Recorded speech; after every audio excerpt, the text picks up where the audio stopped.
porque o presidente Jair Bolsonaro voltou a criticar medidas de isolamento social, hein? Ele participou nesta quinta-feira da inauguração do trecho da ferrovia Norte-Sul que liga Goiás a São Paulo. Bolsonaro reclamou que governadores e prefeitos adotaram o estado de sítio na pandemia e disse que o país deveria combater o vírus, mas não de forma suicida. Na avaliação do presidente da República, é preciso enfrentar os problemas e deixar de frescura. Vamos acompanhar. Nós temos que enfrentar os nossos problemas.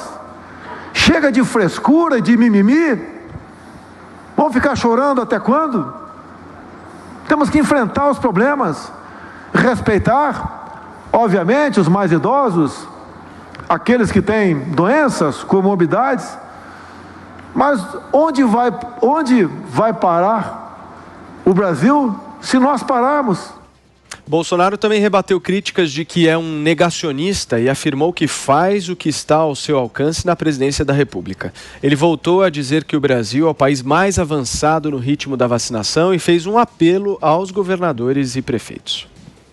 Eu apelo aqui, já que foi me castrada a autoridade, para governadores e prefeitos, repensem a política do fechar tudo.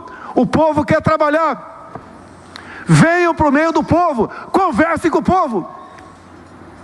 Não fiquem me acusando de fazer aglomeração. Aqui tem uma aglomeração. Quando se fala em essa atividade é essencial, aquela não. A atividade essencial é toda aquela necessária para o chefe de família levar o pão para dentro de casa. De acordo com o balanço do consórcio de veículos de imprensa, o Brasil registrou nesta quarta-feira 1.840 mortes causadas pela Covid-19, o maior registro em 24 horas desde o início da pandemia.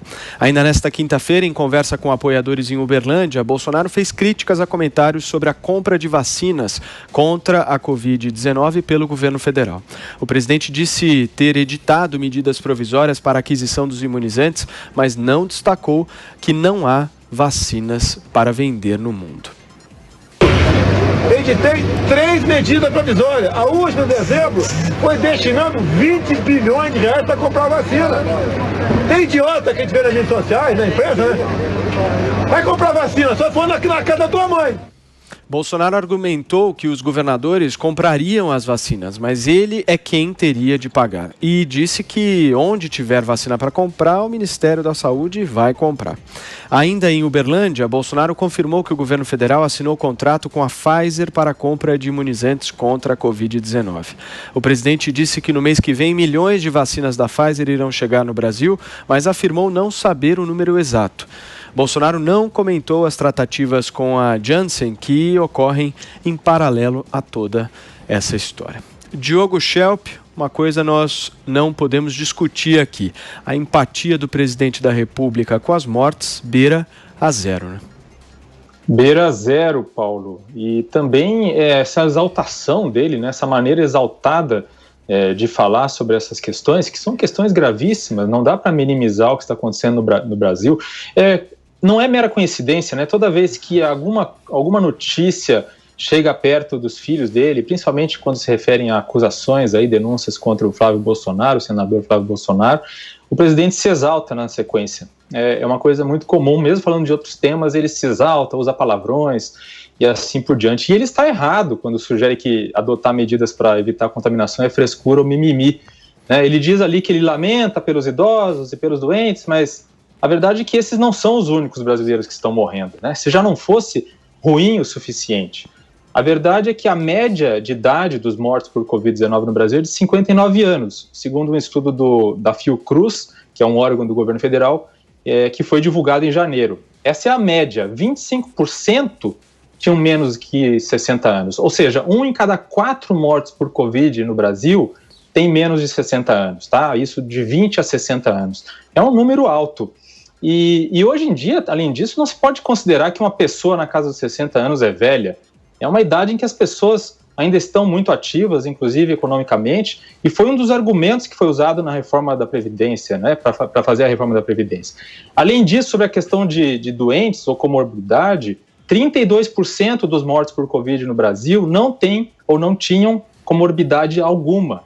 Né? Então, preocupar-se com esses números não é mimimi. Os brasileiros continuam esperando uma solução por parte do governo federal, já que é contra, né, já que o governo é contra as medidas que estão sendo adotadas pelos governadores. O presidente disse que ele ficou com as mãos amarradas. Eu vou ler aqui um trecho da nota do STF no dia 18 de janeiro, do STF, explicando, mais uma vez, depois de várias explicações, aquela decisão de abril do ano passado sobre as competências na pandemia, né? Então, diz a nota do STF o seguinte: não é verdadeira a afirmação que circula em redes sociais de que a Corte proibiu o governo federal de agir no enfrentamento da pandemia da Covid-19. O plenário decidiu, no início da pandemia, em 2020, que União, Estados, Distrito Federal e municípios têm competência concorrente na área de saúde pública para realizar ações de mitigação dos impactos do novo coronavírus. Esse entendimento foi reafirmado pelos ministros do STF em diversas ocasiões, né? Então, mesmo que o presidente, o seu advogado-geral ou todos os outros que o assessoram realmente tiveram uma interpretação equivocada da decisão do STF de abril do ano passado, achando que tinha amarrado as mãos do governo federal, bom, já está mais do que esclarecido que não é isso. Então, que tal agora o governo federal sair da inércia e fazer alguma coisa, antes tarde do que nunca? O presidente é contra o isolamento social? Ok. Então, qual é a solução que o governo tem a oferecer que não seja deixar o vírus correr solto, superlotando UTIs, matando 2 mil brasileiros por dia, né? No começo da pandemia, Bolsonaro dizia que era a favor do isolamento vertical. Tá bem, então, já que outras medidas que ele quer deixar na mão dos governadores, que tal propor um plano de isolamento vertical, né? Que tal reunir estados e municípios e discutir soluções, né? Porque a gente não vai ter a maior parte da população vacinada tão cedo. Então, já passou da hora do governo sair da inércia e já não dá mais para usar como desculpa a decisão do STF, que já foi mais do que esclarecida de forma bem clara. Sobre a questão das vacinas, a assinatura dos contratos, quando ocorrerem, vão ser uma ótima notícia, e mesmo o contrato com a vacina da Covaxin da Índia é uma ótima notícia, que acho que não foi comentado pelo presidente. Tem o estudo dessa semana que a Covaxin mostrou ter eficácia de 80%, mais de 80%, e ela já vem sendo aplicada em massa na Índia. E hoje à tarde, os representantes da Covaxin se reuniram com os técnicos da Anvisa para receber ali as orientações de como pedir autorização para o uso emergencial no Brasil. O vice-presidente da Fiocruz para vacinas, né, o responsável pelas vacinas da Fiocruz, me disse em entrevista na semana passada que o Brasil vai dar um salto na vacinação em março e em abril. Nós já estamos em março, então, quem sabe a partir do final ali, meados de março, isso começa a acontecer. Se isso de fato acontecer, ou seja, essas vacinas começarem a chegar em grandes quantidades, porque a estrutura para vacinação existe, né, o Brasil é capaz de vacinar muito mais rápido, só não consegue fazer isso por falta de vacinas. Mesmo que quando isso acontecer, a gente não pode, os brasileiros não podem relaxar os cuidados, porque mesmo depois de vacinado, cada indivíduo demora várias semanas para adquirir a imunidade máxima, né? Então, e nós estamos vivendo um momento muito crítico da pandemia, não dá para descuidar. Constantino, eu queria ouvir uma análise sua sobre a relação entre pandemia e a eleição de 2022. Como é que você vê o comportamento do presidente da República e como é que você acha que a pandemia vai influir? Paulo, na verdade, o grande problema que eu tenho visto nessa pandemia desde o começo é a politização, né, que está interditando o debate. Mas não me parece que isso venha mais do presidente, não, ao contrário.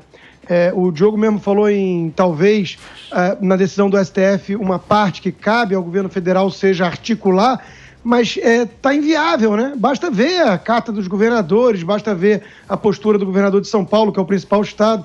Então, há um excesso de politização e isso está impedindo um debate maduro, realista sobre a pandemia. Veja, deixa eu analisar as falas do presidente hoje, que deram muito o que falar aí, né? Existe uma grande diferença, na minha opinião, entre forma e conteúdo. Ambas as coisas são importantes, mas na minha vida eu sempre me pautei mais pelo conteúdo. Até porque eu escrevi um livro sobre a hipocrisia, né, da esquerda. Então, a questão da empatia, por exemplo, que você trouxe, Paulo, é óbvio que ela incomoda se a gente sentir que há falta de empatia no outro, né, que, aliás, é uma característica da psicopatia. Mas a gente tem que tomar cuidado, na minha opinião, para não confundir, às vezes, o estilo mais bronco, tosco ou direto com a falta sincera, genuína de empatia. E vice-versa. Tomarmos o cuidado para não nos tornarmos presas fáceis de pessoas que calibram discursos para parecerem muito altruístas, empáticas, né? E no fundo estão apenas politizando e pensando em eleição. Então, veja, vamos tentar tirar do conteúdo do que disse o presidente ali o que há de razoável, né? Porque a forma, eu concordo, parece faltar tato, né?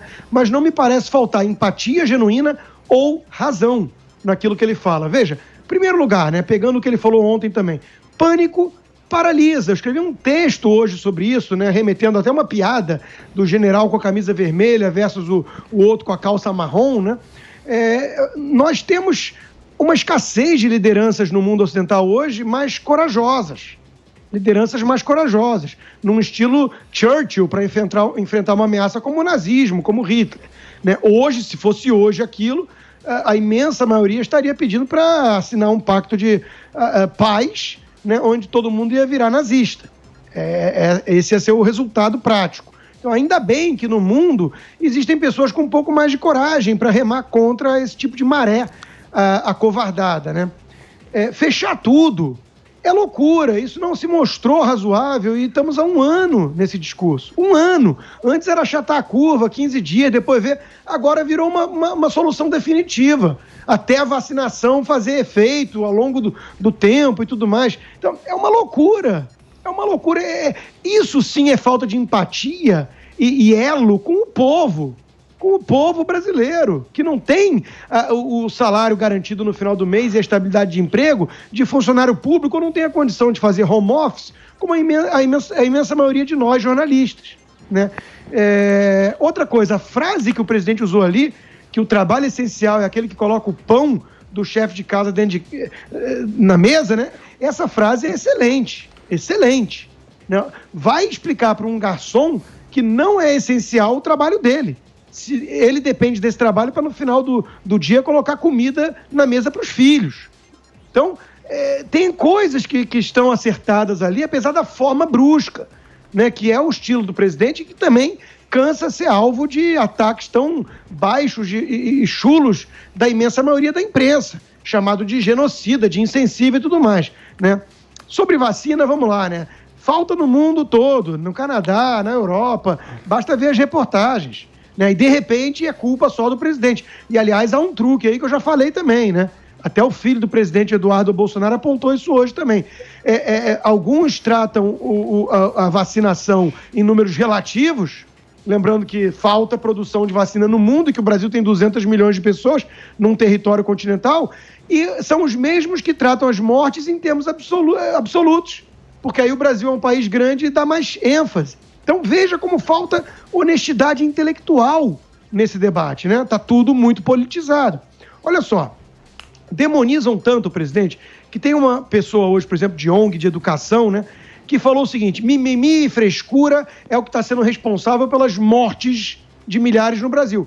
Eu até perguntei a ela, falei, vem cá, o que está matando então milhares de pessoas nos Estados Unidos, no Canadá, na Europa, na Argentina? E ela ainda respondeu, né? Aqui é o descaso do presidente, aqui no Brasil. Ela ainda respondeu. Quer dizer, no Brasil não é o vírus chinês que mata, é o presidente. Aí ele fala assim, a imprensa me trata como se eu fosse o vírus e botam que ele está atacando a imprensa. Não, ele está relatando como ele é tratado por parte da imprensa, é verdade. Ou por ONGs, ou por políticos, todos que querem vê-lo fora do poder, né? Pelo motivo que for. Um outro, que é jornalista e editor da Globo News, né, falou que, segundo um pesquisador, né, puxou lá da cartola, mudança de postura do governo federal, sendo que o STF deu autonomia de lockdown e esse tipo de medida que estamos vendo, afinal de contas, aos estados e municípios, sim, né? Segundo esse pesquisador que o jornalista da Globo News citou, teria sido possível evitar 3/4 da morte no Brasil. Meu Deus, como é que alguém fala isso e mantém a cara, sem ruborizar? O Brasil já é 20º alguma coisa do ranking de morte por milhão de habitantes. Tá? Não está entre os 5 piores, nem os 10 piores. Agora, se o Brasil tivesse evitado 3/4 das mortes, nós seríamos o melhor país do mundo, junto com o Japão, talvez, e com o Taiwan. Né? Quer dizer, que loucura é essa? As pessoas esqueceram da pandemia. quando é para atacar o presidente, assim como é para mostrar o PIB, né? Aí esquece da pandemia e esquece que são os mesmos que falavam fique em casa, a economia fica para depois. Quer dizer, há muita politização, me desculpa, mas há. Não é à toa que a pesquisa que a própria Jovem Pan fez, né, com 35 mil votos, quem é responsável é o presidente ou são os prefeitos e governadores? Deu quase 97% dizendo que são os prefeitos e governadores. E hoje, a hashtag Dória Genocida chegou aos topos de tendência no Twitter, né? O governador tenta tanto colar a pecha de genocida no presidente, com apoio de parte da imprensa tucana, né? Mas, pelo visto, não está dando muito certo. Marcos Souza, a frase do presidente da República: chega de frescura e de mimimi, vão ficar chorando até quando? Isso demonstra empatia ou não? É um problema de comunicação, nós já falamos isso aqui ontem, inclusive, né, Paulo? Veja, o governo está resolvendo agora com as vacinas um problema que ele mesmo criou e que é um problema muito mais de comunicação do que de logística real. Vamos aqui ver as datas. A Rússia, que foi o primeiro país do mundo a anunciar uma vacinação em massa, fez isso no dia 5 de dezembro do ano passado. Aí veio o Reino Unido, que anunciou uma campanha de vacinação em massa no dia 8 de dezembro. Os Estados Unidos anunciou no dia 13 de dezembro e o Brasil no dia 18 de janeiro. Então vamos lá, um país que não tem tecnologia para fabricar a própria vacina, que depende de outros países para comprar ou produzir o insumo por aqui, começou cerca de um mês depois da vacinação do primeiro país do mundo. Dentro do quadro mundial, um quadro que falta vacinas, é razoável. Então o Brasil não está tão atrás assim, né? Teve problemas de lentidão para fechar contratos lá no ano passado, podia ter acelerado muita coisa? Podia, mas dentro da realidade posta, o Brasil começar a sua campanha de imunização, que é uma campanha continental, cerca de um mês depois do que países que detêm tecnologia, que produzem no próprio território a vacina, não é tão ruim assim. Segundo o Ministério da Saúde, o Brasil já vacinou 8.400.000 pessoas. Somos o 6º do mundo em números absolutos. Eu até acho que podemos estar em 5º, porque nesse ranking eles consideram a China como o 2º país que mais vacinou no mundo. E eu não confio em números de ditadura. Mas vamos lá, estamos em 6º. O ideal é estar em 1º, claro, mas é uma posição razoável. O mundo tem 193 países, o Brasil está em 6º lugar no número global de vacinas. Aí a imprensa, né, muitos comentaristas citam lá, não, mas o que vale é a taxa por habitantes. O Constantino até falou sobre isso, mas eu quero aprofundar esse debate, esses números, né? Neste caso, essa lógica por habitante em relação à vacinação pode não dar a dimensão de realidade. O Brasil é um dos países mais populosos do mundo. Nós temos dimensões continentais. Aí você pega lá a lista por habitante da vacinação. É Israel, é o primeiro país do mundo que mais vacinou, levando em consideração a taxa de habitantes. Israel tem 8 milhões de habitantes. Isso quer dizer que o Brasil agora já vacinou Israel inteira. É isso que tem que ser lembrado aqui. Nesse momento, segundo o Ministério da Saúde, nós vacinamos quase toda a população de Israel. É preciso ter noção de senso de realidade e tratar os números de forma responsável. Agora, a postura do Palácio do Planalto perante a vacinação foi mesmo questionável no quesito vacinação. Discutiu demais, embarcou em provocações de governadores que queriam disputar politicamente essa questão, errou nas bravatas, fez bravatas demais. Adiantou falar que não ia comprar a vacina da China? Adiantou falar que quem tomasse a vacina da Pfizer ia virar jacaré? Não, os fatos se impõem. Teve que comprar as duas vacinas. Eu aqui concordo com o presidente quando ele diz que é perseguido por parte da mídia, mas ele também não se ajuda quando dá declarações como essas. Tem sim chefe de redação que já acorda esperando a frase do dia para começar a repercussão negativa em relação ao governo federal. O presidente acaba ajudando esse trabalho de parte da mídia, que quer falar mal dele, que é ávida por falar mal dele, quando dá declarações como essa. Pode ver que a maior parte das críticas ao Bolsonaro na mídia tem como origem essas frases aí que ele solta meio ao vento. Ele cria problemas para ele mesmo. Ontem e hoje a pauta aqui foi frases do presidente, não é um problema mais consolidado. Como a gente falou aqui, logisticamente tem problema? Tem. Ninguém está aqui falando que está tudo certo. Mas dentro de um contexto mundial, o Brasil não está tão mal assim. Daí falam lá, foi figura de linguagem a história do jacaré. Eu até acredito que foi. Mas na comunicação tem uma máxima que quando você precisa se explicar é porque você errou em algum ponto. É melhor apostar numa comunicação mais assertiva, ainda mais no momento de pandemia, para não precisar ficar se explicando, para evitar dar munição para manchetes maliciosas. A vacina é o único caminho coletivo agora para a crise sanitária e para a crise econômica. Ela resolve os dois problemas em um tiro só. Protege as pessoas com a imunização e também permite a retomada da economia, já que as pessoas vão poder voltar a trabalhar com segurança. Esses contratos são boas notícias, nós temos que destravar qualquer burocracia nesse momento e comprar o que pudermos. É o caminho.